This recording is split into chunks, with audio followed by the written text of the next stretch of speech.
होय. तर काय मागणी आपली? राज्य केंद्र शासनाने आजपर्यंत आणि राज्य शासनाने सर्वांनी मिळून आपल्या सगळ्या कर्मचाऱ्यांना, जे काही कर्मचारी आता सध्या कार्यरत आहेत, त्यानंतर जे कर्मचारी रिटायर झाले आहेत, त्यांच्या बऱ्याचशा प्रलंबित मागण्या आजही त्यांच्याकडे पडून आहेत. राज्य शासन आणि केंद्र शासन यावर कोणत्याही धोरणात्मक निर्णय घेत नाही.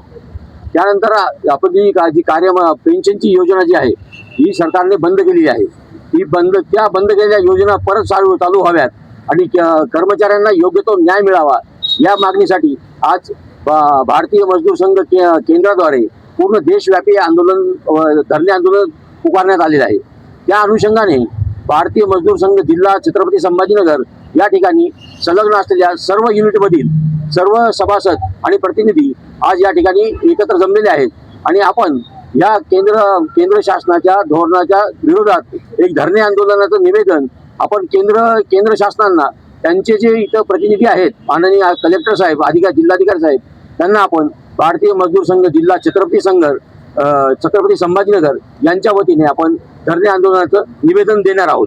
त्या अनुषंगाने आपण इथे जमलेलो आहोत. सर, आपल्या मागण्या का सरकार म्हणजे टोलवाटोली करत आहे?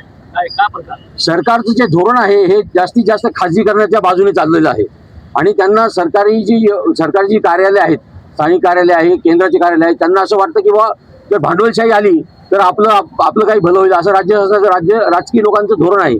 त्या विरोधात आम्ही आंदोलन स्वीकारलं आहे. पूर्ण देशात चालू आहे काय? आजचं जे हे धरणे आंदोलन आहे हे भारतीय मजदूर संघाचं पूर्ण देशव्यापी धरणे आंदोलन आहे आणि त्या अनुषंगाने आपण जिल्हाधिकारी कार्यालय प्रत्येक ठिकाणी पूर्ण भारतामध्ये जिल्हाधिकारी कार्यालयासमोर हे धरणे आंदोलन पुकारण्यात आलेलं आहे. जर आमच्या मागण्या पूर्ण झाल्या नाही ना, आम्ही जे निवेदन कलेक्टर ऑफिस मार्फत केंद्र शासनाला देत आहोत, जर त्यावर योग्य तो प्रकारचा तोडगा निघाला नाही तर भारतीय मजदूर संघ केंद्राद्वारे जो काही निर्णय घेण्यात येईल त्या निर्णयास भारतीय मजदूर संघ जिल्हा छत्रपती संभाजीनगर या वतीने पुढील निर्णय घेण्यात येतील. धन्यवाद.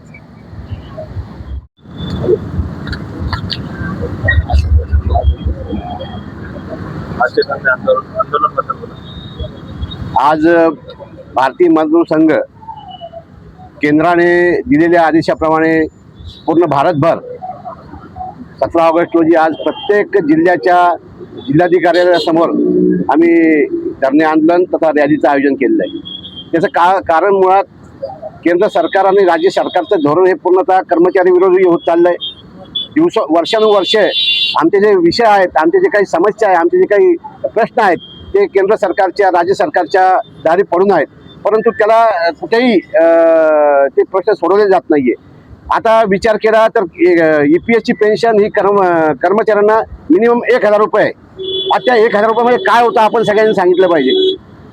कर्मचाऱ्यांना 1000 रुपये पेन्शन आहे आणि सर्वसामान्य जर बाकीच्या पेन्शन योजना बघितलं तिथं 3000 पासून सुरुवात होते. म्हणजे वर्षानुवर्षे काम केलेल्या त्या कामगारांना मिनिमम पेन्शन 1000 रुपयामध्ये आज आमचे सगळे वरिष्ठ आहेत त्यांना तुम्ही त्याची खंत विचारा की ती पेन्शन 7500 व्हायला पाहिजे अशी मागणी आम्ही जवळपास 5 वर्षापासून करतो.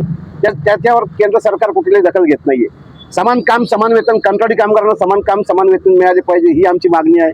सोबत ESI ची मर्यादा जी 21,000 आहे ती 40,000 पर्यंत केली पाहिजे ही आमची मागणी आहे. मिनिमम वेजेस जे आहे, मिनिमम वेजेस आमचे वाढले पाहिजे, ती 30,000 पर्यंत झाली पाहिजे अशी आमची मागणी आहे. सोबत कंत्राटी कामगारांना कायम केलं पाहिजे. विविध क्षेत्रामध्ये जे खाजगीकरण येत आहे ते खाजगीकरण थांबवलं पाहिजे. शासनाची त्या ठिकाणी शासनाची इन्व्हेस्टमेंट असली पाहिजे.